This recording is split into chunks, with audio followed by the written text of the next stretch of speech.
সালাম আলাইকুম। এখানে সব তালের মার্কেট, তালের বাজার।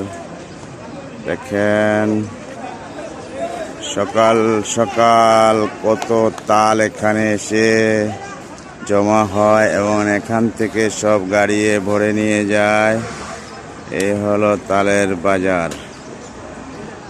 আমাদের এখানে কলার আড়ত, তালের আড়ত।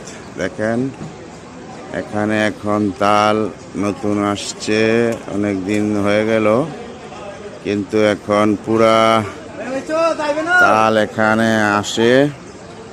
এখান থেকে সব মানুষ সকালে ভোরে থেকে কিনে নিয়ে যায়, বিভিন্ন জায়গাতে নিয়ে যায়, গাড়ি ভরে, অটো ভরে, ভ্যান গাড়ি ভরে, তারপরে নিয়ে বিক্রি করে।